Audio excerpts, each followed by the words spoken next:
whole new global talk show, Newstellers. Let's meet our panelists.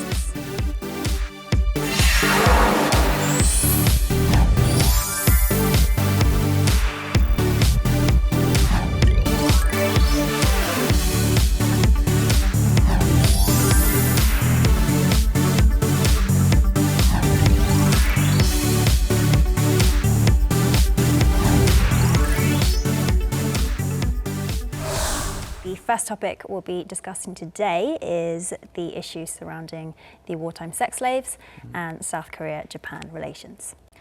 So it's been 8 years now since the US House of Representatives passed a resolution demanding that Japan acknowledge, apologize, and accept historical responsibility in a clear and unequivocal manner for its military's coercion of women into sexual slavery during World War II. But Japan hasn't really been fulfilling this resolution, so there were high expectations for the recent summit between South Korea and Japan to tackle the issue. So let's take a look at the news coverage on the outcome of the event. The recent summit between the leaders of South Korea and Japan to resolve issues of Korean women forced into sexual slavery for the Japanese military during World War II did not signal a breakthrough in resolving the issue.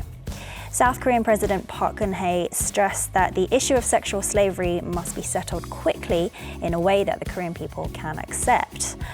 On the other hand, the Japanese government is still refusing to apologize and compensate for the wartime sex slave victims, but added that he wanted bilateral relations to be future-oriented.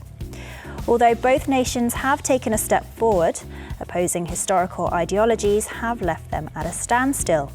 A settlement needs to be reached, but how and when is the single most important question that remains unanswered.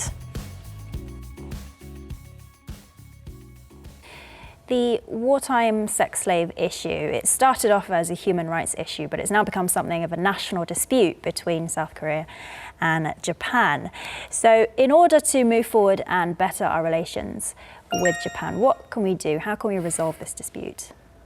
Well, you know, honestly, I mean, from what you just said, Soo-jung, from Japan's point of view, they have apologized. Starting in the early 1990s, the Kono statement did express regret about the issue of these women who have always been euphemistically referred to as comfort women.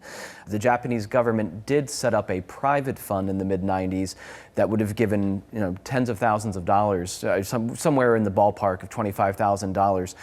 That's exactly the issue. I think the main problem is that Japan did not officially, the money doesn't come from official fund, it comes from private fund, and what these women want is official, compensation. But remember, Fred, in 1965, South Korea and Japan signed a normalization of diplomatic relations, and according to Tokyo's position, all matters were redressed during that. At the time, the issue was not very well known. It wasn't, because it was covered up. And the problem is now is Shinzo Abe is a revisionist.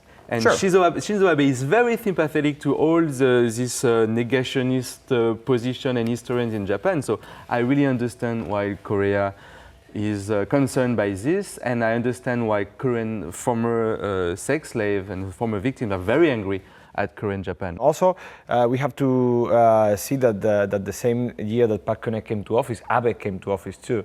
And Abe is really right-wing. Abe is not going to recognize anything.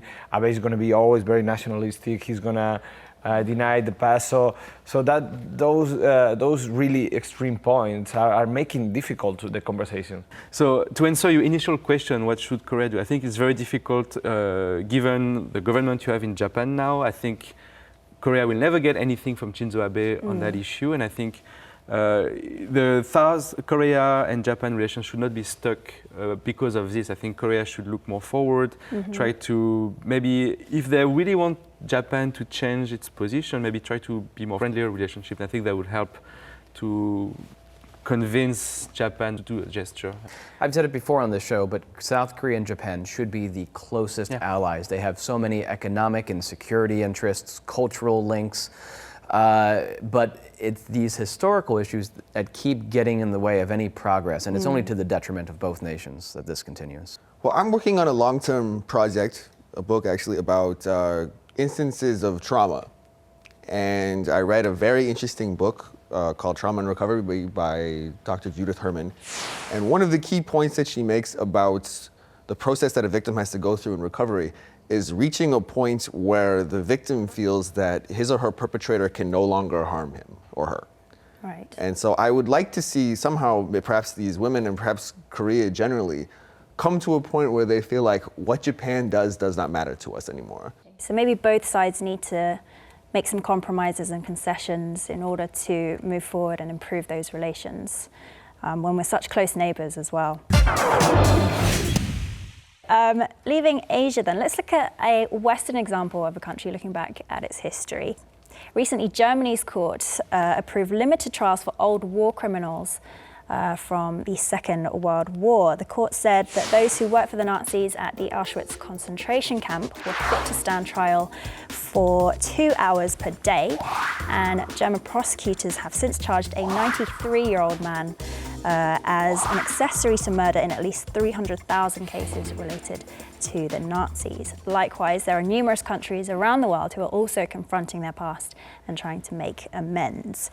Do you think such reflection is necessary and a good thing in today's society?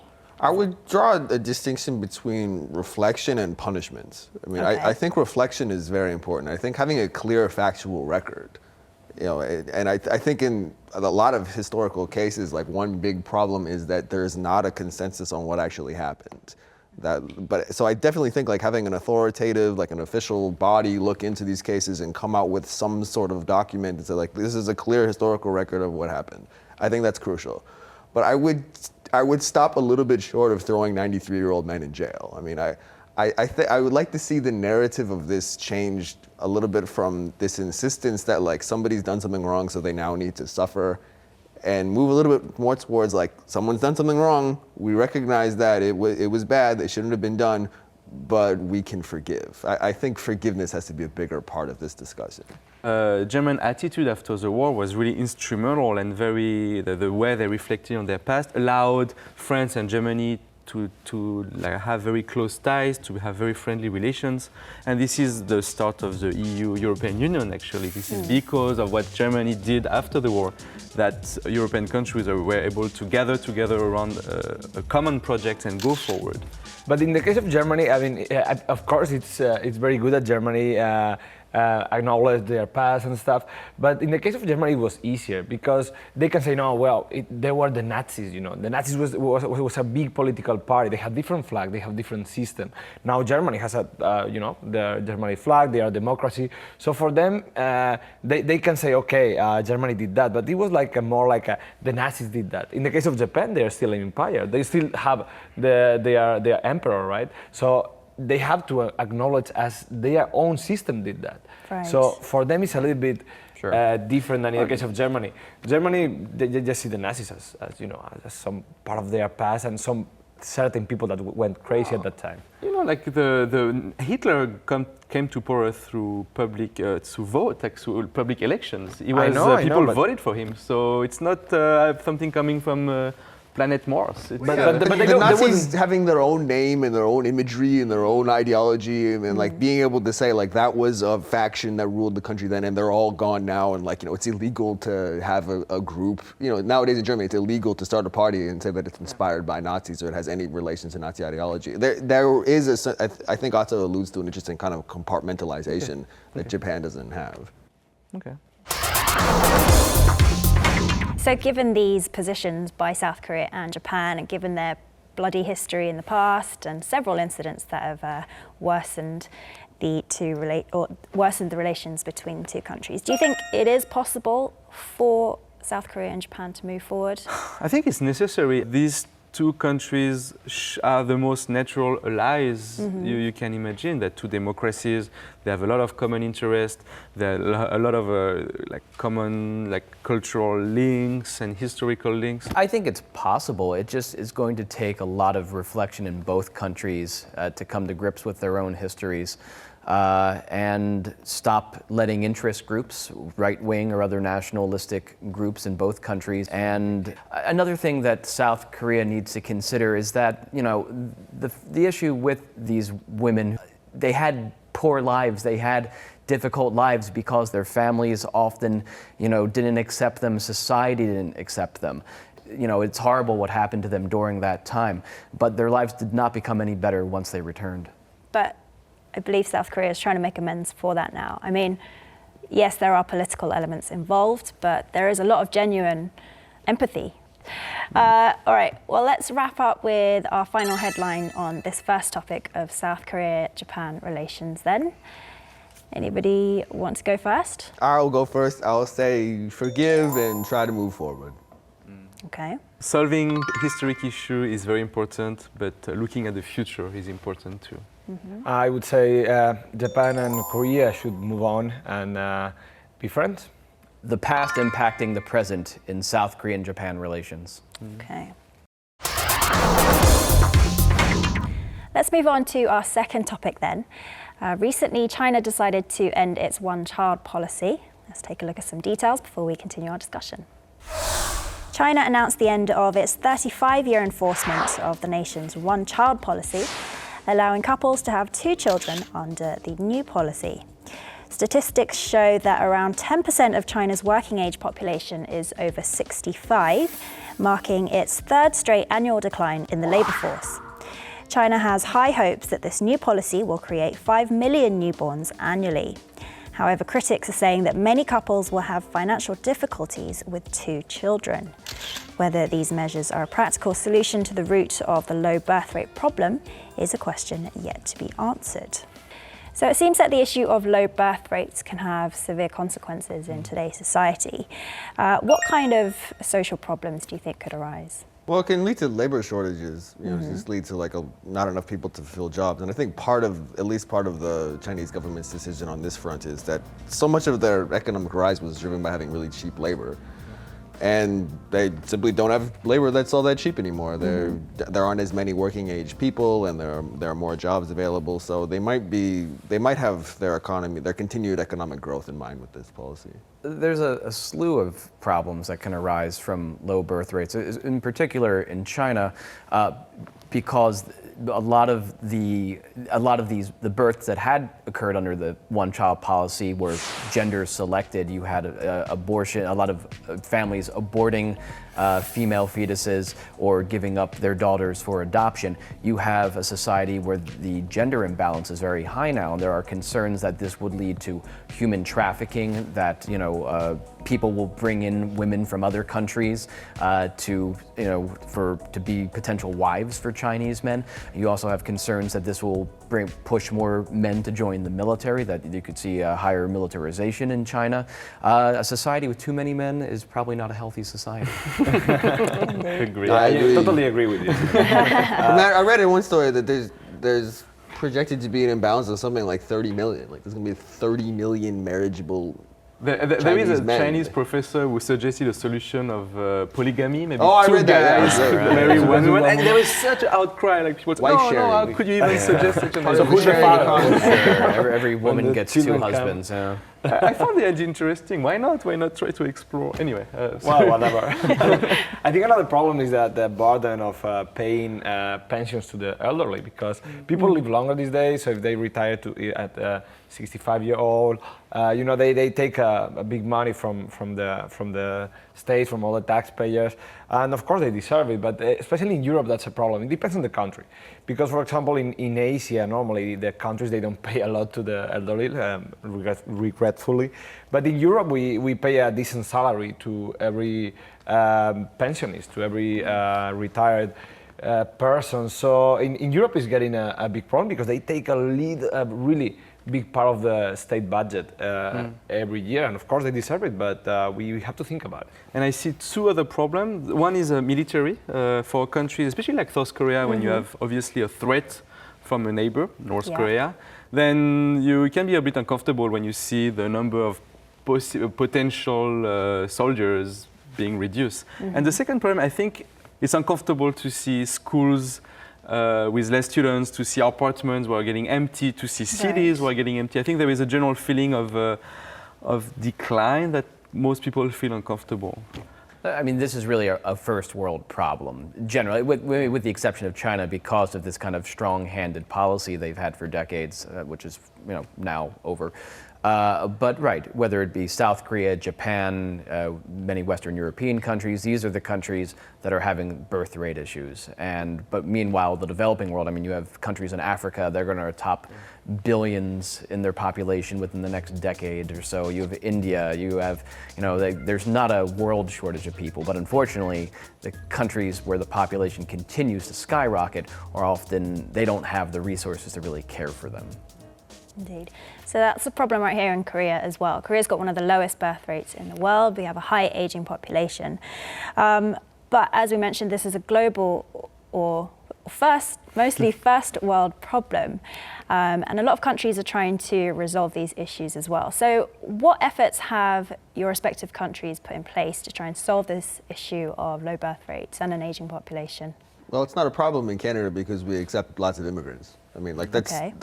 for all the hand-wringing we hear in certain parts of the world, like Japan and Korea and certain countries in Europe, well, what do we do with our aging populations? Like, well, there's tons of working age people in other parts of the world. If you just give them a passport, they'll be happy to come. Okay. And likewise in the United States, it's low birth rate is not an issue. I mean, immigration, it really contributes. The U.S. population is predicted to continue to grow. It's really not a concern. Yeah. Yeah, in Spain it's a concern. We have a very low birth rate, and before it was better because we had we have still a good welfare system. We have free education and free healthcare, and also the government, like some years ago, they came up with a really stupid measure. I think they gave 2,500 euros in cash to every parent just for having a child.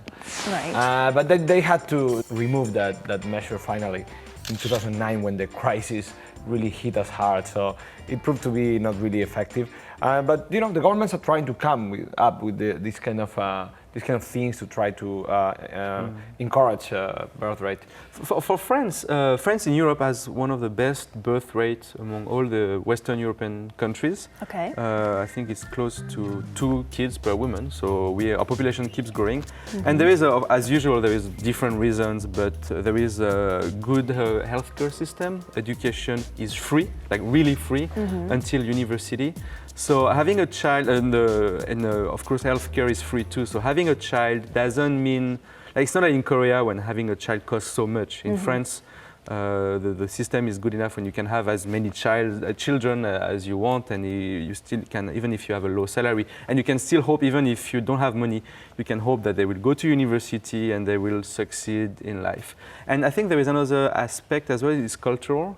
Contrary to many countries, in France, it's culturally expected from new mothers, mother who just gave birth, to go back to work. Right. Which is different from Korea, for example, when if you just gave birth to a kid, then people expect you to take care of the children until they're old enough to go to school. And why it's really not the case in France. So all these factors together makes pretty decent birth rate. It's also socially acceptable in France for women to have babies if they're not married, which in some parts of the world, in Korea, that's still not something people are really comfortable But in Korea, if people expected new moms to go back to work soon, and if the law were protecting better new mothers, I think that would help a lot. Actually, in Spain, the Latin American and Muslim, like Moroccan or Maghreb community, it's proved that they have much more children than original Spanish people. France first doesn't accept so many migration as before. The flow really stopped, and like we have, of course, the families coming from Africa are now second, third generation, and they're having as many children as. I don't know to say, like native French people.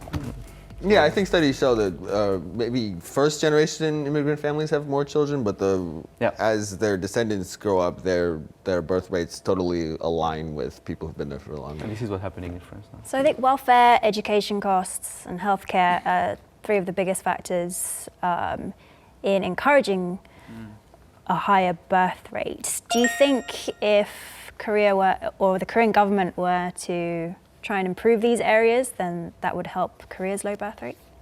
Yeah, I guess so, but still Korea is a very competitive society. So even if if Korea provides that, the parents would like to spend more money in making their children better. So that's why normally Korean parents, they have only one child, because they want to give all the efforts to that child and try to make that child the best. I've heard from Korean friends that they're apprehensive to have children here just because of the costs of raising children. You know, Korean families spend billions of dollars a year on private education for their children. There's so much pressure once you become a parent to, you know, make sure your child goes to the right schools, gets the right, you know, English language education, eventually gets into the right university, and then gets the right job at a chaebol like Samsung. And a lot of people are apprehensive to have children here because of all that. But when governments are actively trying to encourage marriage and childbirth, it could give the impression that, you know, marriage or having children under marriage is the only acceptable form. And as we've discussed on an earlier episode, that's just not the case. So do you think this active involvement of the government in marriage and childbirth is a good thing? Could there be an invasion of privacy or human rights? Well, one thing that we need to get on the record here is that China has ended its one-child policy and replaced it with a two-child policy. Yeah. So, like, Right. in no way has the Chinese government stepped back from trying to regulate the number of children that their people have. So, I mean, it's natural for a government to want to encourage certain things and discourage certain things and, like, create incentives and disincentives. But we've seen over the years with China's one-child policy that just going way, way too far, and, like, having, like, forced sterilizations and forced abortions and all kinds of horrible stuff. So, like I said, I think any enlightened government will want to, as I said, create incentives for certain kinds of behavior that it deems socially desirable. And so I think a task facing the Korean government and the governments of a lot of developed countries is how do they incentivize more couples to have children? It's really changing the structure, though, around it. I mean, new laws and incentives and what have you, shorter work hours, I think they've tried here. It only goes so far, but when you have cultural and social expectations of what being a parent or raising a child is all about, it's still going to prevent people no matter how many incentives they receive from the government. Also, because the government could make a really big investment on public education. If public education is good enough and they make small classes with a small number of children, they provide a better education than the private education. That is what happens in many countries. Public education sometimes is better than private. If they can do that, parents would be more relaxed to have children and don't be like so eager to pay extra classes, to pay a private school, and to dedicate so much part of their budget to their children. Well, I think we also, in specifically looking at the Korean case, like, this is still a country where businesses and corporations have tons of power. And whenever the government tries to push some kind of regulation that might make things easier on working people, like more holidays or, like, you know, mandatory shorter working hours, the corporations oppose it, and they usually manage to block any kind of legislation to these ends, and they always argue, like, well, if we lose this amount of productivity, then we won't, you know, our economy will suffer and we'll end up being poor again. And so I think there needs to be some kind of a broader recognition that, like, you know, maybe economic growth and, like, slaving away at the office is not the most important thing. Like, maybe there are other things that deserve more attention. Okay. So there are a lot of wider social, cultural, local education factors that need to be taken into consideration, not just government level. All right, well, shall we wrap up our second topic of low birth rates with your final headlines? Well, I would say, don't worry that much and make children. What are you waiting for? I would say, back to the question before, government still should stay away from bedrooms. Okay. I would say immigration can address low birth rates. Happier societies make happier and bigger families. Okay. So I think our headlines captured the wide range of factors that we talked about during our discussion. We will see you again next week, and join us again next week, viewers, for a whole new global talk show. Here's Tess. We will be open for any opinions or requests on our official website as well as our Facebook page.